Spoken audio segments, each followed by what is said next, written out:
the 23rd Psalm. It's familiar. And Andrew, do not put it up, because we're going to be thinking about the King James Version. I don't want you confused with that Revised Standard Version. The Lord is my shepherd. I shall not want. He maketh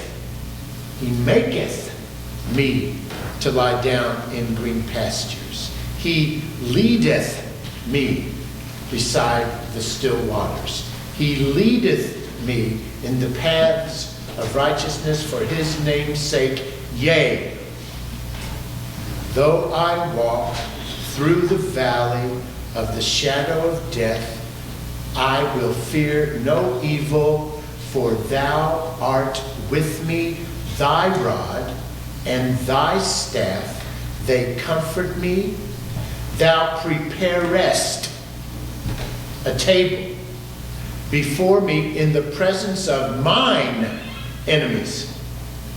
Thou anointest my head with oil, my cup. Surely goodness and mercy shall follow me all the days of my life, and I will dwell in the house of the Lord forever. This is a psalm you practice. And as you practice it, you say it, the Lord is my shepherd, I shall not want. You get it down so that you have it ready when you need it. Because when you need it, you're going to say it in a different tone of voice. You're going to need it when you are trying to stand and there is immense pressure pushing you down. And then you will say, the Lord is my shepherd. I shall not want, even if it feels like you need and want a lot. He maketh me lie down in green pastures. You're going to say that even though it looks pretty brown. He leadeth me beside the still waters, and the waters around you won't seem still when you're saying it.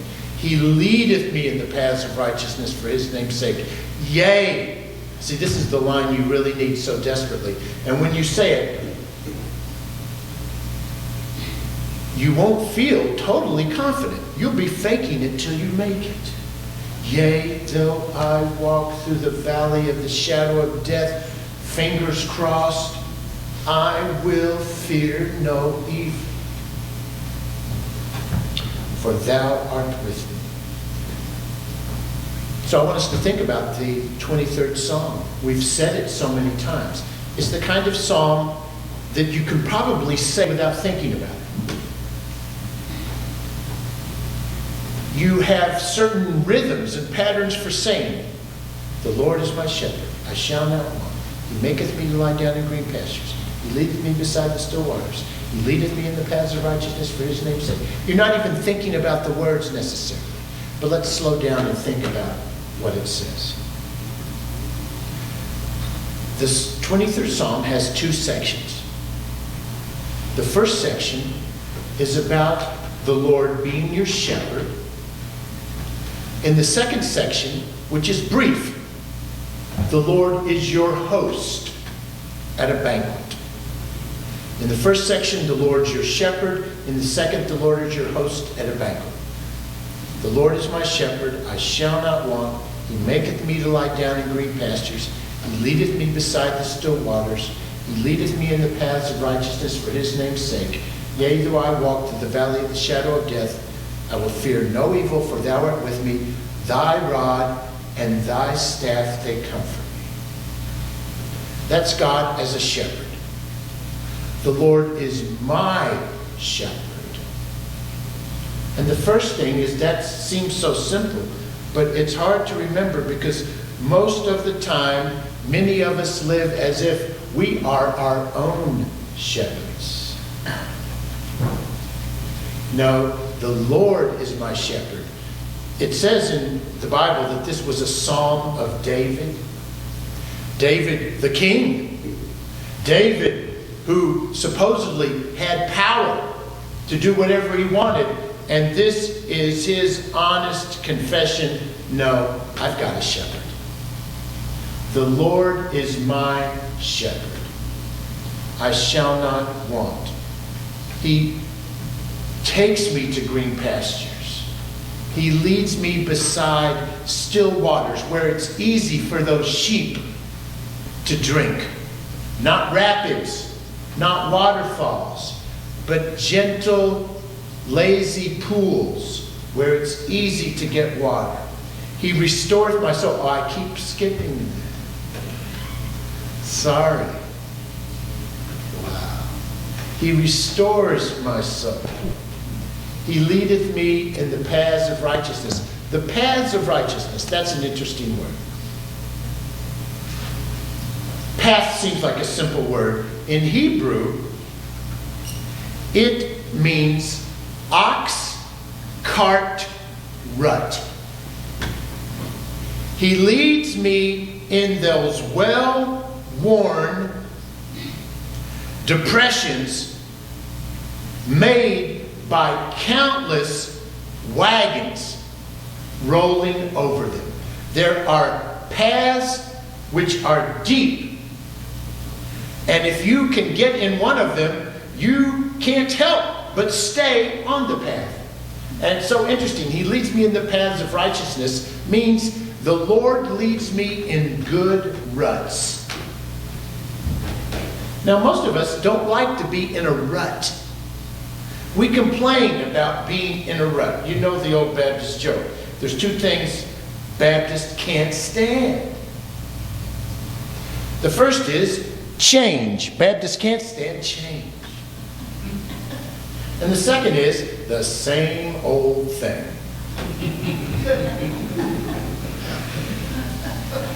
So we don't like ruts. We don't like the same old thing over and over again. But you see, the issue is we can't do without ruts. You can't do without patterns. You can't do without things you do every day. So find good ruts.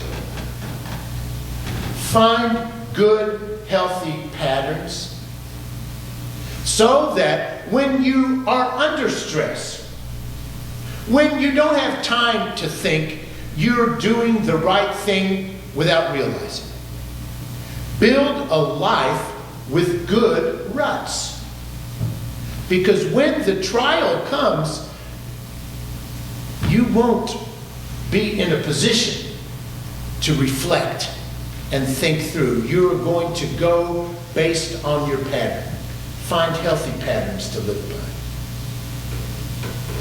Yea, though I walk through the valley of the shadow of death.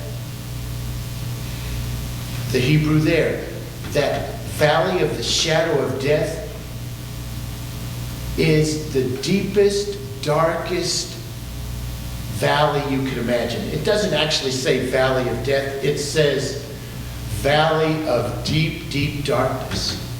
That's what the Hebrew says. I like to try to remember, or no, not remember, but imagine what life was like for my father when he was a boy. So when he was a boy living in rural Kentucky, there was no electricity. And I tried to imagine what it would be like to walk home in the dark down that country road, deep in the mountains, the valley of the deepest, deepest darkness with not a light in sight.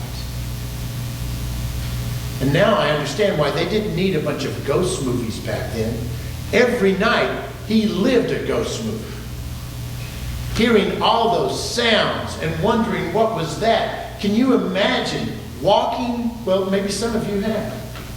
It's hard for us to even experience deep darkness anymore in our world. Even if I walk through that, I know I'm not alone. Thy rod and thy staff, they comfort me. This is the last part of the image of God as a shepherd.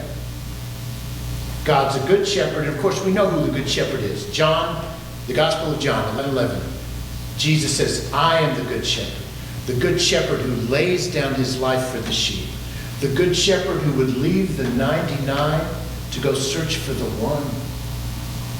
Jesus is our shepherd. But here it says, thy rod and thy staff comfort me. Now think about that. The rod that a shepherd had is for protecting the flock against predators. But what was the staff for? The staff was for knocking around the flock.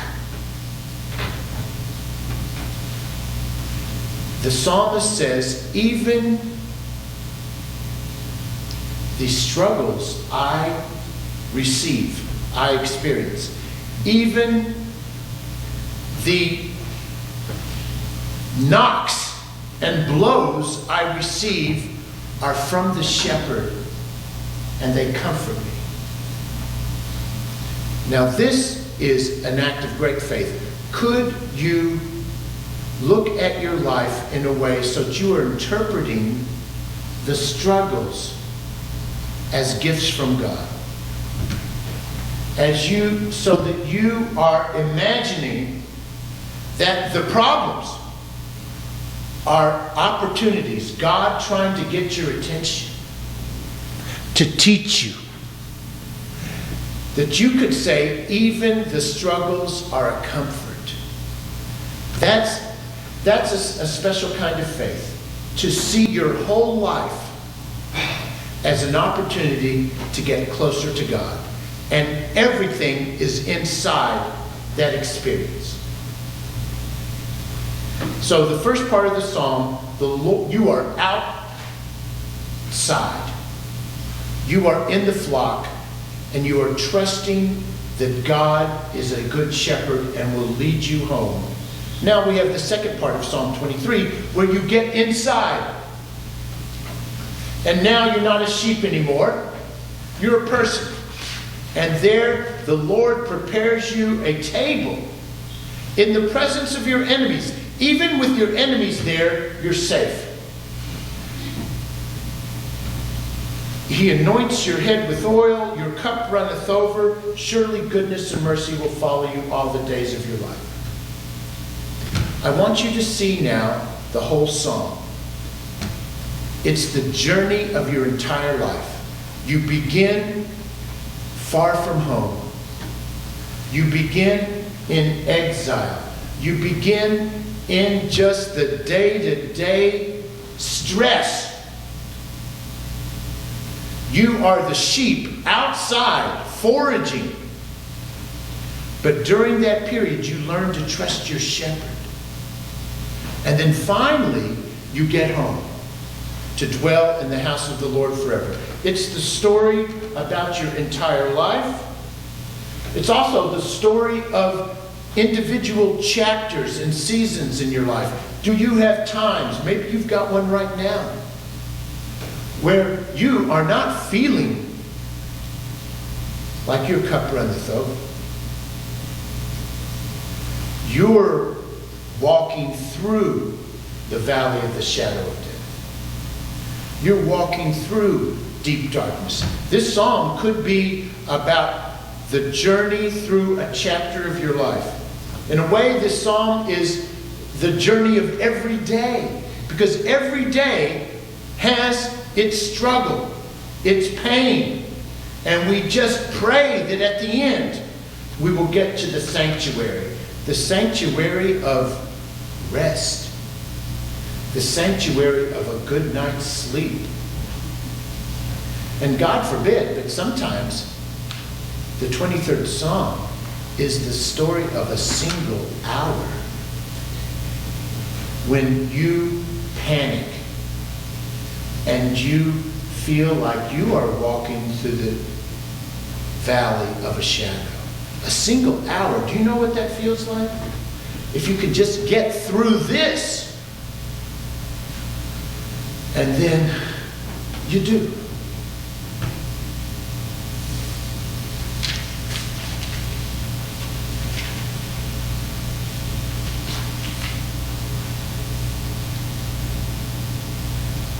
The goal of this psalm is when you're still outside, when you're walking through the shadow, through the valley, that you learn to build and find the sanctuary inside your heart. The sanctuary where the Lord is your shepherd. And you learn to trust in God. And you learn to interpret even the difficulties in your life as that staff of God trying to teach you. And you try to make God's meaning out of every experience in your life. You achieve that sanctuary while you're still outside, while you're still going on the journey. And then once you get into the sanctuary itself, the house of the Lord, where you dwell forever, you discover that you knew it all the time. The first part of the psalm is about the journey and learning to find sanctuary inside. The second part is about arrival at the sanctuary. We trust by the grace of God that we will all finally be in a sanctuary. And we will dwell in the house of the Lord forever. But when you're going through it in daily life, do you always know? Do you always get to this end where the cup runneth over? But the key is what we learn when we're still out in the valley. That's where we learn to trust. That's where we learn that we have a shepherd. That's where we learn that we have the companionship of Jesus with us, come what may. And that, you see, is the sanctuary. That's the destination. That's the goal. That feeling of peace inside. Let's recite it together one more time. The Lord is my shepherd. I shall not want. He maketh me to lie down in green pastures. He leadeth me beside the still waters. He restoreth my soul. He leadeth me in the paths of righteousness for his name's sake. Yea, though I walk through the valley of the shadow of death, I will fear no evil, for thou art with me. Thy rod and thy staff, they comfort me. Thou preparest a table before me in the presence of mine enemies. Thou anointest my head with oil. My cup runneth over. Surely goodness and mercy shall follow me all the days of my life. Amen.